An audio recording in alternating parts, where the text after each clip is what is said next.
የአፍሪካ ቀንድ ቀጠና ሌላ ትኩረት የሚስብን ጉዳይ ይዟል። በአሁኑ ሰዓት በእርግጥም ካይሮን ጨምሮ አስመራና ካርቱም በኢትዮጵያ የጂኦፖለቲካ እንቅስቃሴ ላይ የራሳቸውን መሰናክል ለመፍጠር እየተሽቀዳደሙ ነው። ህብረት የፈጠሩት ሀገራቱ ህወሓትን እንደ መሪ አካልን በመያዝ የኢትዮጵያን የቀጠና የበላይነት ለማሰናከል የሚሄዱበት መንገድ በብዙ እያስባለ ነው። ለመሆኑ ይህ ምን አንድምታ አለው? ከታሪካዊና ዲፕሎማሲያዊ ጠላትነት ባለፈ አሁን ላይ የአፍሪካ ቀንድን በልዩ ሁኔታ ለመቆጣጠር እያሰበች ያለችው ግብጽስ ይህንን እርምጃዋን እንዴት ልታየው ትችላለች? የሚሉና መሰል ጉዳዮችን በሪፖርተር የትንታኔ ዘገባችን ለዛሬ አዘጋጅተናል። ቆይታችሁን ከኛ ጋር አድርጉ።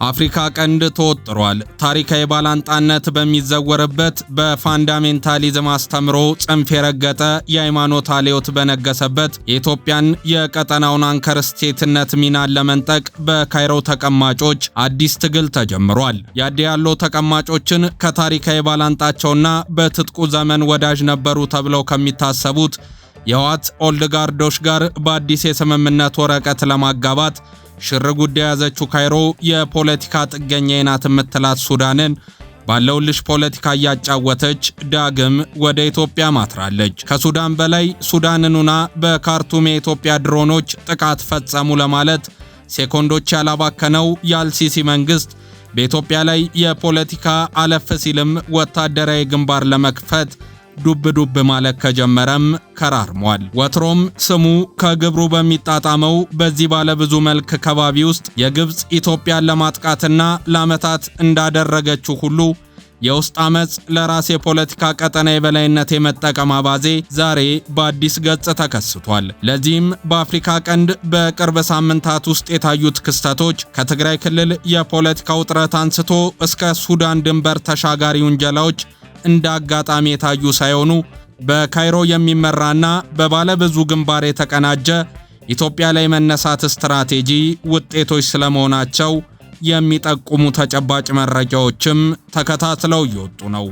ግብጽ የናይልን ወንዝ ፍሰትና ቀጠና የበላይነቷን ለማስጠበቅ ስትል የኢትዮጵያን የውስጥ ስንጥቆች እንደ ዲፕሎማሲያዊና ወታደራዊ መሳሪያ ከመጠቀም ዛሬም አልቦዘነችም። የሱዳን ጦር አሁን ካለበት የእርስ በርስ ፖለቲካዊ ብልሽት ባሻገር ከኢትዮጵያ ጋር ቀጥተኛ ግጭት እንዲገባ የሚገፋፉት ድብቅ ፍላጎቶች በካይሮ ተቀማጮች የሚመዘዙ የፖለቲካ ካርዶች ከሆኑም ሰነባብተዋል። በፕሪቶሪያው ስምምነት ላይ እያንዣበበ ያለው አደጋና የኤርትራ ስልታዊ ዝምታስ የቀጠናውን ካርታ እንዴት ሊቀይረው ይችላል የሚለውም ሌላኛው ጉዳይ ነው።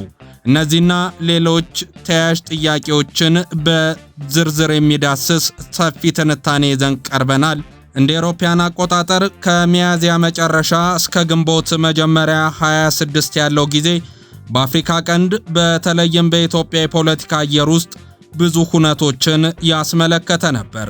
በአንድ ቀን ውስጥ የህዝባዊ ወያኔ ሓርነት ትግራይ ህወሓት የፕሪቶሪያውን ስምምነት ውድቅ በማድረግ ከጦርነቱ በፊት የነበሩ የአስተዳደር መዋቅሮችን መልሶ በማቋቋም የፌዴራል ስልጣኑን ሲገዳደርም ተመለከትን።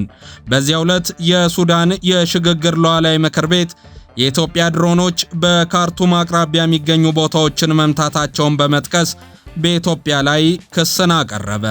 አምባሳደሩንም ለጥያቄ ጠራ።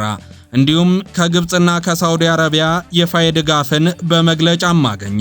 እነዚህ ክስተቶች በዋናነት በካይሮ የተቀናጁ በኤርትራ በዝምታ የተመቻቹና የኢትዮጵያ ቀጠና የፖለቲካ እንቅስቃሴዎችን ቅርቃር ውስጥ ለመክተት ያለሙም ተደርገው ተወሰዱ። ህወሓት የፕሪቶሪያውን የሰላም ስምምነት ውድቅ በማድረግ ከጦርነቱ በፊት የነበሩ መዋቅሮችና የክልል አስተዳደር ባለስልጣናትን መልሶ ማቋቋሙ ከሀገር ውስጥ ፖለቲካዊ ፈተና በላይ ቀጠናዊና ታሪካዊ ባላንጣዎችን ወደ ኢትዮጵያ ለመሳብ ትልቅ መንገድ የከፈተ መሆኑን የሚያነሳው ሰሞነኛው የሆርን ሪቪው ትንታኔ በተለይም ግብጽ ይህንን እንደ ልዩ ዕድል ተጠቅማበታለች ይላል። የትግራይ ወቅታዊ ሁኔታ በግብጽ የመገታት ስትራቴጂ ውስጥ እንደ ግንባር እንዲያገለግል የሚያደርጉት በርካታ ገጽታዎችም ተፈጥሯል። ከኤርትራ ጋር ያለው ድንበር የውጭ ተዋናያኖች ቀጥተኛ ተሳትፎ ሳይኖራቸው የሚጠቀሙበት የተፈጥሮ የሎጂስቲክስና የመረጃ ትስስርንም የሚፈጥር ነው። እነዚህም ኢትዮጵያን ወደ ተለየ ግጭት ለመክተት ያለሙ እንቅስቃሴዎች ተደርገው እየተወሰዱ ይገኛሉ። የኢትዮጵያን ከጎረቤት ሀገራት ጋር ያላትን ግንኙነት ለማሻከርም መንገድ የከፈቱ ጉዳዮች ተደርገው ተወስዷል። ለግብጽ የህወሓት አዲስ ፖለቲካ ግንባር የማስተባበያ ዕድልንም ይሰጣታል ተብሎ ይታሰባል። ግብጽ ለህወሓት ግልጽ ወታደራዊ ወይም የገንዘብ ድጋፍ ሳትሰጥ ከኢትዮጵያ የውስጥ መከፋፈል ተጠቃሚ መሆንም ትችላለች ተብሎ ይታሰባል። ይህ አካሄድ ደግሞ ከግብጽ ሰፊ የስትራቴጂ አካሄድ ጋር ይጣጣማል። ይህም ቀጥተኛ ግጭትን ሳይሆን የእጅ አዙር የፖለቲካ መንገዶችን ተጠቅማ በኢትዮጵያ ላይ ለዓመታት ያዘጋጀችውን ፖለቲካዊ መርዝ እንድትረጭም ያደርጋታል። የሱዳን ጦር ደግሞ በኢትዮጵያ ላይ ያቀረበው የድሮን ጥቃት ክስና ግብጽና ሳውዲ አረቢያ ለሱዳን ሉዓላዊነት የሰጡት ፈጣን ድጋፍ፣ በሌላ በኩል ኢትዮጵያ ሱዳን በጋራ ድንበሮች ላይ ቅጥረኞችን እያሰማራች ነው በማለት ያቀረበችው አጸፋዊ ክስ የዚህ ባለብዙ ግንባር ጫናና ዘመቻ ተጨባጭ መገለጫ መሆኑንም እያስመለከተ ነው። ሆኖም የሱዳን ሚና በማንኛውም ተጨባጭ ግምገማ ውስጥ መጀመር ያለበት የሱዳን ጦር አሁን ያለበትን የአሰራር አቅም በግልጽ በመመርመር እንደሆነ መዘንጋት የለበትም የሚሉ የፖለቲካ ምሁራንም ጥቂት አይደሉም። የሱዳን ጦር ከደፈጣ ተዋጊው ጋር ባለበት የእርስ በርስ ጦርነት ምክንያት ክፉኛ ተዳክሟል ይባላል። በብሉ ናይል ግዛት ላለፉት ወራት የደረሰበት ከፍተኛ የሽንፈት ስጋትና በካርቱም አካባቢ ያለው የደህንነት እጦት የጦሩ ሎጂስቲክስና የአመራር ትኩረትም በትኖታል ተብሎ ይታሰባል። በእነዚህ ሁኔታዎች ውስጥ የሱዳን ጦር በራሱ አቅም በኢትዮጵያ ላይ አዲስ ትልቅ ጥቃት የመሰንዘር አቅም የለውም ተብሎም ይገመታል። አሁን ባለው ሁኔታ በሱዳንና በኢትዮጵያ መካከል ትልቅ ጦርነት የመፈጠር እድሉም ዝቅተኛ ቢሆንም የተወሰኑ ማባባሻ ምክንያቶች ይህንን ሚዛን ሊለውጡት ይችላሉ ሚሉ አልጠፉም። ታዲያ ለዚህ ጂኦፖለቲካዊ ለውጦች ደግሞ ዋነኛዋ ተጫዋች የምትሆነው ግብጽም ናት። ግብጽ በሱዳን በኩል ኢትዮጵያን መውጋት ባትችልም ሱዳን ግጭት ውስጥ እንድትገባ የሚገፋፉ ማበረታቻዎችንና ወታደራዊ ዳረጎቶችን ልትሰጥ ትችላለች። ጉዳዩ ዘርዘር አድርገን ስንመለከተው የግብጽ ድጋፍ በወታደራዊ እርዳታ የተቃኘና በዲፕሎማሲው መንገድ የታጀበ መሆኑን መመልከት ይቻላል።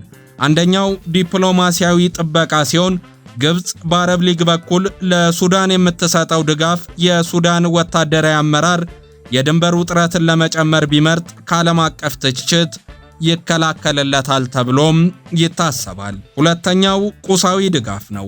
ምንም እንኳን የግብጽ ጦር መጠነ ሰፊ ስምሪት ባይጠብቅም በኢትዮጵያ ድንበር አካባቢ ለሚንቀሳቀሱ የሱዳን ጦር ክፍሎች የመሳሪያ፣ የመረጃ ወይም የሎጂስቲክስ ድጋፍ መስጠት በግብጽ አቅምና ፍላጎት ውስጥ ያለ መሆኑ አያጠያይቅም። ሶስተኛው በወኪል አካላት በኩል የሚደረግ ጫና ሲሆን ግብጽ በድንበር አካባቢ ለሚንቀሳቀሱ ጸረ ኢትዮጵያ የታጠቁ ቡድኖች ሱዳንን ተጠቅማ የራሷን እርዳታ ልታስተላልፍ ትችላለች የሚለው ነው። ታዲያ በዚህ መሃል በዋሽንግተን የአሊሰን ውከርና የዶክተር ጌዲዮን ጢሞቴዎስ ስምምነትም ከስምምነት ባለፈ ትልቅ ዲፕሎማሲያዊ ዋጋና ስኬትን ያነገበ ተደርጎ ይወሰዳል። ይህ ደግሞ በግብጽ የሴራ ፖለቲካ ውስጥ ውሃ የሚቸልስ ጉዳይ ተደርጎ ይነሳል። የዋሽንግተንና አዲስ አበባ ሰሞነኛ የጸጥታ የደህንነትና መሰል የሁለትዮሽ ስምምነቶች ዲፕሎማሲያዊ መልክ ደግሞ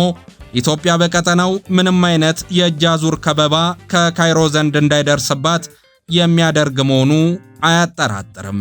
ከሆርሙዝ መዘጋትና ከኢራን ጦርነት በኋላ የትራምፕ አስተዳደር ለሁለት አስርት ዓመታት የተጣለውን የአስመራ ማዕቀብ ለማንሳት ማለሙ በአፍሪካ ቀንድ ያለውን ጥቅም ለማስጠበቅ ከመታተሩ ባለፈ ዳግም በአዲስ አበባና በአስመራ የሰላም አየር እንዲተነፍስ ምክንያት ሊሆን ይችላል የሚሉ የቢዮን ትንታኔዎችም ጎላ ብለው እንዲደመጡ እያደረገ ይገኛል። የኢትዮጵያ ቀጠናውን የመከታተልና ትኩረት ሰጥቶ የማየት ጉዳይም እንዲሁ የሚያጠያይቅ አይሆንም። ታዲያ የግብጽ በአፍሪካ ቀንድ የምትከተለው የሴራ ፖለቲካ ሂደት ኢትዮጵያን ከቀጠናው ለማራቅና እንዲሁም ተጠቃሚነቷን ለማሳነስ የመሞከር ሂደት ተደርጎ ቢወሰድም የዋሽንግተኑ ስምምነት ግን ለኢትዮጵያ ትልቅ ዲፕሎማሲያዊ ነጥብን ያስቆጠረችበት ሆኖ አልፏል። ውድ የሪፖርተር ተከታታዮቻችን የዛሬው ትንታኔያችንን አበቃን። ሰናይ ጊዜ ይሁንላችሁ።